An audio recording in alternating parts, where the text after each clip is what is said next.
देखिए, आज की क्लास में हम बताने वाले हैं कि आप अपने वेबसाइट का बैकअप कैसे लेंगे। तो सवाल आता है सबसे पहले बैकअप लेते क्यों हैं? देखो आपका क्या है ना, जो भी वेबसाइट बना हुआ है वो इंटरनेट पे है। एक तरीके से इंटरनेट पे तो नहीं रहता है कोई भी चीज़, वो किसी कंप्यूटर में है और वो कंप्यूटर कहीं रखा गया है और उसका आप क्या कर रहे हैं, चार्ज पे कर रहे हैं और वहाँ का डेटा कोई भी देख पा रहा है अगर आप उसका एक्सेस दिए हैं तो।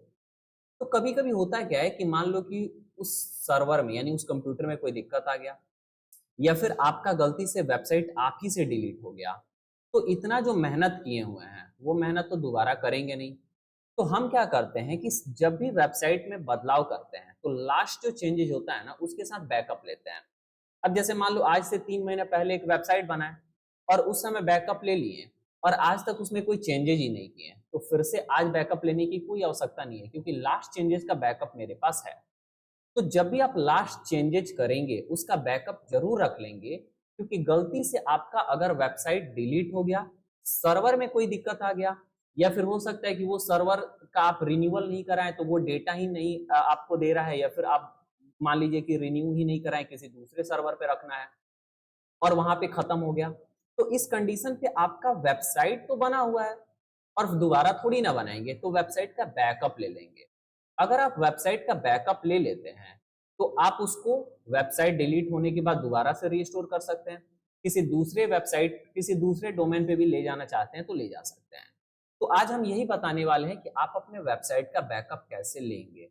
काफ़ी आसान तरीका है, लेकिन ज़रूरी आप इसको बैकअप लेके रखेंगे जो भी लास्ट चेंजेज़ होगा उसके साथ, क्योंकि सारा मेहनत फिर पानी में चल जाएगा। कैसे लेंगे बैकअप, चलिए देखिए। अभी तो मेरा वेबसाइट प्रॉपर काम कर रहा है। हम अपने वर्डप्रेस में लॉगिन करेंगे और इसके लिए एक प्लगइन इंस्टॉल करना होगा। तो आते हैं हम प्लगइन्स पे और ऐड न्यू प्लगइन पे क्लिक करते हैं। जैसे ही ऐड न्यू प्लगइन पे क्लिक करेंगे तो यहाँ से हमसे पूछेगा कि कौन-सा प्लगइन आपको इंस्टॉल करना है। जो प्लगइन बैकअप लेने के लिए हम यूज़ करेंगे और रीस्टोर करने के लिए उसका नाम है अपड्राफ्ट। सर्च प्लगइन में आते हैं UPDRAFT, अपड्राफ्ट को हम यहाँ पे सर्च किए और सर्च करने के बाद यहाँ पे देखिए आपको आएगा अपड्राफ्ट प्लगइन। ये देखो अपड्राफ्ट प्लस जो है WordPress backup and migration plugin. इसको देखना कि 3 मिलियन प्लस लोगों ने क्या किया, डाउनलोड किया, यानी 30 लाख से ज्यादा लोग। आपको यही वाला करना है। इसके जैसा देखो बहुत सारे, ये भी देखो अपड्राफ्ट सेंट्रल डैशबोर्ड है, ये नहीं करना है, अपड्राफ्ट प्लस करना है। आप इंस्टॉल नाउ पे जैसे ही क्लिक करिएगा, इंस्टॉलेशन प्रोसेस स्टार्ट होगा, फिर ये इंस्टॉल हो जाएगा, उसके बाद आप इसको एक्टिवेट कर लेंगे। ठीक है, चलो तो पहले ये क्या हो जाए तो इंस्टॉल होने दो। इंस्टॉलेशन प्रोसेस स्टार्ट हो चुका है। देखो हम जो बताएंगे वो बताएंगे कि बैकअप कैसे लेंगे और उसके बाद ये बता देंगे कि आप अपने वेबसाइट को डिलीट कैसे करेंगे और उसके बाद ये बता देंगे कि सेम उसी डोमेन पे आप अपने को रीस्टोर कैसे करेंगे। ठीक है ना, दूसरे डोमेन पे नहीं, सेम डोमेन पे। अब यहाँ से देखो ये आपका इंस्टॉल हो गया, एक्टिवेट कर दिए। जैसे ही एक्टिवेट करेंगे तो ये प्लगइन आपका एक्टिवेट हो जाएगा और जब एक्टिवेट हो जाएगा तो आप उसको यूज में लाना हुआ तो ला सकते हैं। तो ये एक्टिवेट हो रहा है, तब तक हम आपको बात बता दें कि हम बोले कि आप अपने वेबसाइट का बैकअप लेंगे, डिलीट करेंगे और सेम डोमेन पे इसको रीस्टोर कैसे करेंगे। अब ये जब आपका इंस्टॉल हो गया तो यहाँ पे क्लोज कर देते हैं, प्लगइन में दिखाई भी दे रहा है। लेकिन कैसे हमको रीस्टोर करने से पहले बैकअप कैसे लेना है, तो बैकअप लेना समझिए।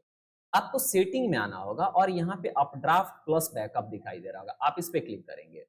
जैसे ही आप अपड्राफ्ट प्लस बैकअप पे क्लिक करेंगे तो देखिएगा कि ये आपका कुछ ऐसा खुल के दिखाई देगा।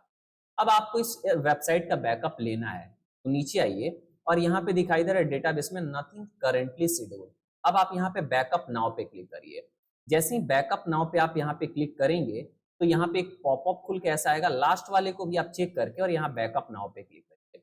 जैसे ही बैकअप नाउ पे क्लिक करेंगे तो यहाँ पे आपके जो भी फाइल्स है उनका बैकअप बन रहा है। जितने 5 फाइल्स के आपके बैकअप बनते हैं, एक तरीके से समझ जाइए वो पांचों यहाँ पे बैकअप बन रहा है एक एक करके। ये थोड़ा-सा समय लेगा, जितना देर आपका इंटरनेट स्पीड होगा और जितना आपके फाइल का साइज़ होगा। फाइल का साइज़ ज़्यादा होगा, बैकअप लेने में समय थोड़ा ज़्यादा लेगा। अब यहाँ पे देखो डेटाबेस पहला है, प्लगइन दूसरा है, थीम्स तीसरा है, अपलोड्स चौथा है और अदर्स पाँचवां है। यानी ये 5 अलग-अलग बैकअप्स के फाइल बोल सकते हो कि बने हुए हैं। ठीक है? वैसे तो ये फ़ोल्डर ही होते हैं। ठीक है? जितने डेटाबेस आपके यूज़र नेम, पासवर्ड वगैरह हैं वो आपके आएँगे कहाँ पे, डेटाबेस के अंदर।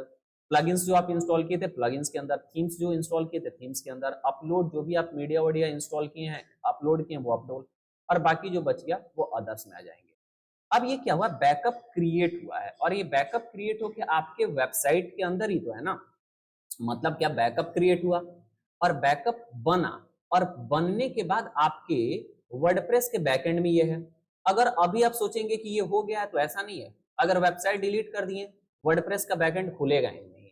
तो बैकअप अभी क्रिएट हुआ है, इस बैकअप को आपको कंप्यूटर में लेके रखना है, क्योंकि अगर आप इसको डिलीट कर दिए तो वर्डप्रेस का भी तो बैकएंड नहीं खुलेगा ना, और जब वर्डप्रेस का बैकएंड नहीं खुलेगा तो फिर इसको आप रीस्टोर कैसे करेंगे।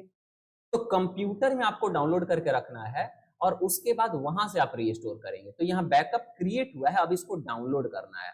अब डाउनलोड कैसे करेंगे, लिखे ना backup data click to download, यानी क्लिक कर करके इसको डाउनलोड करेंगे। और दिखाई दे रहा है 10 मई को 6:58 सर्वर के टाइम के अनुसार दिखाई दे रहा है कि इस समय बना हुआ है।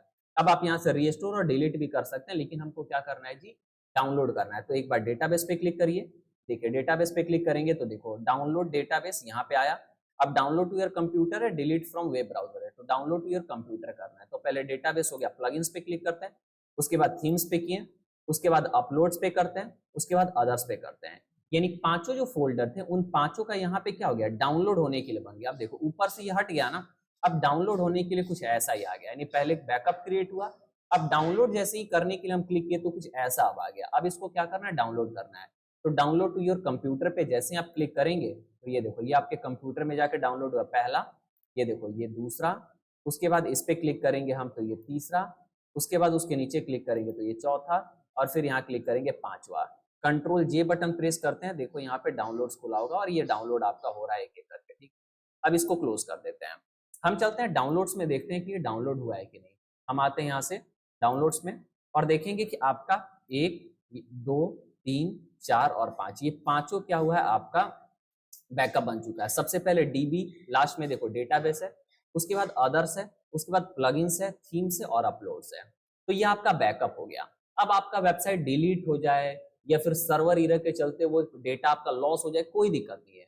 दोबारा आप सेम ही डोमेन पे एज इट इज वैसा ही वेबसाइट दोबारा अपलोड कर सकते हैं, क्योंकि आपने उसका बैकअप लेके रख लिया है। ठीक है, तो इस क्लास में हम आपको समझा दीजिए कि आप अपना बैकअप कैसे लेंगे और बैकअप को डाउनलोड करके कंप्यूटर में कैसे रखेंगे। तो ये क्लास इंपॉर्टेंट था और काफी ज्यादा इंपॉर्टेंट था। तो इस क्लास में बस इतना ही रहने देते हैं, फिर मिलता हम आपसे अगले क्लास में, जहाँ पे ये बताएंगे कि वेबसाइट को डिलीट कैसे किया जाता है। मिलते हैं अगले क्लास में।